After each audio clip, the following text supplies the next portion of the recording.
नमस्कार, आप देख रहे हैं 4 PM और मैं हूं आपके साथ निधि तिवारी। उत्तर प्रदेश की राजनीति इन दिनों अपने चरम पर है क्योंकि आजमगढ़ और रामपुर में उपचुनाव होने जा रहे हैं और ऐसे में जो नेता हैं वो कई सारे बयान दे देते हैं और ऐसे बयान दे देते हैं कि आप भी सोचने पर मजबूर हो जाएंगे कि उत्तर प्रदेश में इन दिनों कैसी राजनीति चल रही है, क्योंकि जो उपचुनाव है वो कल होने वाले हैं और ऐसे में जो प्रचार का शोर है वो कल ही थम चुका है।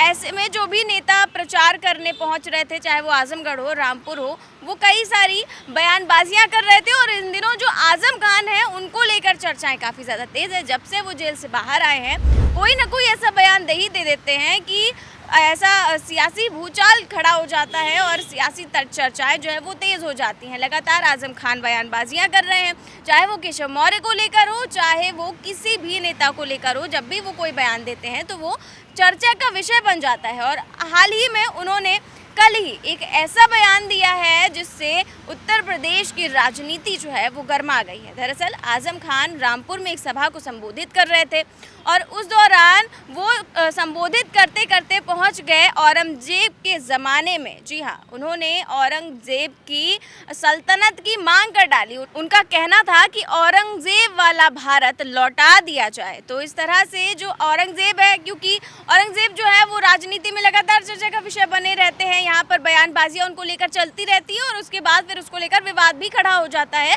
जो भी विरोधी है, जो भी विपक्ष है या सत्ता पक्ष है, उसको लेकर विवाद खड़ा हो जाता है और कई सारी बयानबाजियां चलने भी लगती हैं। और क्योंकि बयान जो है औरंगजेब को लेकर था तो इस पर बवाल खड़ा होना तो लाजमी था और ऐसे में जो आजम खान है उन्होंने तो औरंगजेब की सल्तनत की ही मांग कर डाली।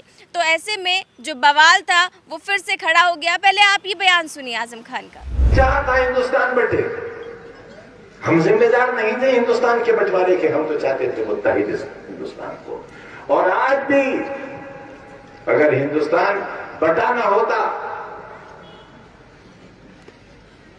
पाकिस्तान, बांग्लादेश, अफगानिस्तान का कुछ हिस्सा और कुछ और हिस्सा जो औरंगजेब ने जीता था, रंगून तक था हिंदुस्तान, अखंड भारत का नारा देने वालों, वो हिंदुस्तान दो जो औरंगजेब का हिंदुस्तान था।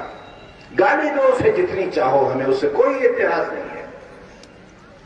पूरी मुगल सल्तनत को गाली दो, क्योंकि मुगल सल्तनत न तो खलीफा की सल्तनत थी न इस्लामिक हुकूमत थी, कोई हमदर्दी नहीं है हमें उससे। लेकिन औरंगजेब का हिंदुस्तान तो वापस करो।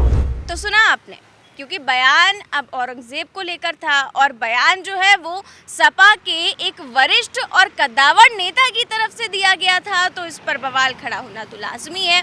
और जो सपा के नेता हैं उनके द्वारा ये बयान दिया गया तो सपा के राष्ट्रीय अध्यक्ष अखिलेश यादव से भी सवाल पूछना तो लाजमी है। ऐसे में जब अखिलेश यादव से इसको लेकर सवाल किया गया, क्योंकि अखिलेश यादव जो है वो सभी मुद्दों पर खुलकर बोलते हैं और लगातार सरकार पर निशाना भी साधते रहते हैं और अपनी पार्टी के भी जो भी खेमे में जो भी हलचल मच रही है उनको लेकर भी वो बयान देने से ज़रा भी पीछे नहीं हटते हैं। लेकिन जब आजम खान के इस औरंगजेब वाले बयान को लेकर उनसे सवाल किया गया तो अखिलेश यादव जो है वो सकपका गए और उनकी जो सकपकाहट है वो भी साफ जाहिर हो गई। अखिलेश यादव से जब औरंगजेब वाले सवाल पर मतलब ये सवाल किया गया आजम खान को लेकर, तो उन्होंने कहा कि मुझे नहीं पता कि किसने क्या बयान दिया है और आप अपना चैनल चलाने के लिए कुछ भी मत बोलिए। इस तरह का जो बयान है, इस तरह की जो सकपकाहट है वो अखिलेश यादव की देखने को मिली। क्या कुछ कहा उन्होंने, देखिए जरा। आजम खान जी ने ये कहा है कि हमें औरंगजेब वाला हिंदुस्तान वापस कर दो, तो क्या इसके बाद कोई शरीयत कानून वापस आएगा? इस पर आपका क्या कहना है? ये मुझे नहीं पता किसने कहा है और किसके बारे में कह रहे हो, आप बताइए किसने कहा है? ये सफल आजम खान जी ने कहा है। नहीं, क्या कहा?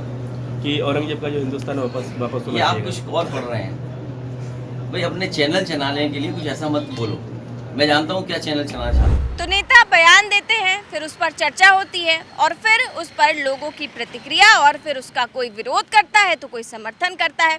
लेकिन जो आजम खान है उनके इस बयान को लेकर तो लगातार विरोध हो रहा है। सत्ता पक्ष के लोग भी इसको लेकर आजम खान को घेर रहे हैं और जब अखिलेश यादव से भी इस पर सवाल पूछा गया तो उन्होंने वो मुकर गए। इस पर उन्होंने मना कर दिया कि मुझे नहीं पता कि किस तरह का बयान उन्होंने दिया है। लेकिन जब उन्हीं की पार्टी के वरिष्ठ नेता ने इस तरह का बयान दिया है तो अखिलेश यादव से तो सवाल पूछा ही जाएगा और उनसे जवाब भी मांगा जाएगा। अब अभी भले ही अखिलेश यादव ने मना कर दिया हो कि उन्हें नहीं पता, लेकिन आगे भी जो चैनल्स है, जो रिपोर्टर्स है, वो उनसे सवाल करते ही रहेंगे और उन्हें कभी ना कभी तो इस बात को लेकर जवाब देना ही पड़ेगा। और अगर आजम खान की बात करें तो आजकल वो लगातार चर्चाओं में है, क्योंकि रामपुर और आजमगढ़ उपचुनाव हो रहे हैं और जो रामपुर में प्रत्याशी बनाए गए हैं वो जो है आजम खान के बेहद करीबी हैं।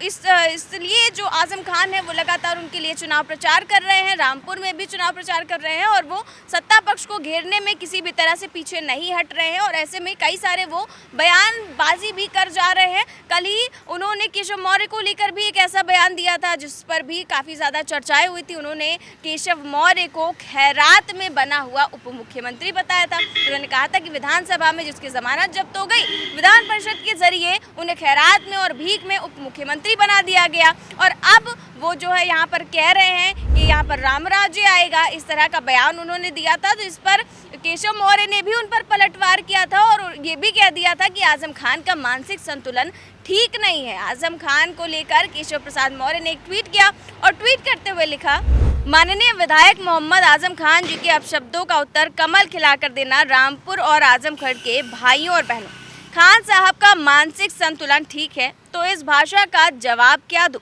नहीं ठीक तो इलाज कराएं। सपा समाप्तवादी पार्टी बनने जा रही है। तो इस तरह से आजम खान और केशव प्रसाद मौर्य की हमें तकरार देखने को मिली और इसमें कई सारे बयान वीरों की भी हमें बयान काफ़ी सारे सामने आ रहे हैं। चाहे वो सीएम योगी हो, वो भी जो है लगातार आजमगढ़ में प्रचार कर रहे थे और रामपुर भी वो पहुंचे थे प्रचार करने के लिए। वहां पर भी उन्होंने भी आजम खान पर खूब निशाना साधा था और कहा था कि जब उनकी सत्ता थी तो उसमें आम आदमी परेशान था, किस तरह उन्होंने गिरगिट की तरह रंग बदले हैं, किस तरह उनके जेल में होने को लेकर, उनके जेल से बाहर होने को लेकर कई सारे उन्होंने बयानबाजी की और इस दौरान उन्होंने आजम खान को लेकर काफ़ी ज़्यादा बयान दिए और उनको घेरे में भी लिया। इस तरह से आजमगढ़ और रामपुर का जो उपचुनाव हो रहा है उसको लेकर सियासी सरगर्मियां तेज़ है, लगातार बयानबाजी चल रही है, लगातार इसको लेकर चर्चाएं हो रही हैं। जहां आजमगढ़ में एक और निरहुआ और धर्मेंद्र यादव आमने सामने हैं, तो वहीं रामपुर में जो है वहां पर भी सपा प्रत्याशी का प्रचार और उनका जो भी है, जो भी जनसभाएं हैं वो आजम खान देख रहे हैं, आजम खान संभाल रहे हैं। और जो अखिलेश यादव हैं वो लगातार प्रचार से दूरी बनाए हुए हैं। आजम खान जो है वहाँ पर प्रचार कर रहे हैं, रामपुर में प्रचार कर रहे हैं, लेकिन जो अखिलेश यादव है वो ना तो आजमगढ़ गए और ना ही रामपुर में उन्होंने एक भी चुनाव प्रचार किया। इसको लेकर भी जो सत्ता पक्ष है वो सवाल कर रहा है कि आजमगढ़ आने से जो अखिलेश यादव है वो क्यों संकोच कर रहे हैं। तो इस तरह से जो आजम खान है और अखिलेश यादव है इनको लेकर काफ़ी ज़्यादा जो है वो चर्चाएँ चल रही हैं इन दिनों, क्योंकि आजम खान कई सारे बयान दे जाते हैं जिसको लेकर बाद में उन्हीं को घेरे में लिया जाता है। जो सत्ता पक्ष है या विरोधी पक्ष है वो लगातार उनको लेकर बयानबाजी कर रहा है, उनके इस बयान की जो है वो चर्चा हो रही है और इसको जो है जो सत्ता पक्ष है इसको लेकर विरोध भी जता रहा है। जिस तरह से उन्होंने औरंगजेब को लेकर बयान दिया है और इस पर लगातार सियासत भी चल रही है और क्या कुछ होता है आगे ये तो देखने वाली बात होगी। फिलहाल इस खबर में बस इतना ही। देश और दुनिया की तमाम बड़ी खबरें जानने के लिए देखते रहिए 4PM न्यूज़ नेटवर्क। नमस्कार।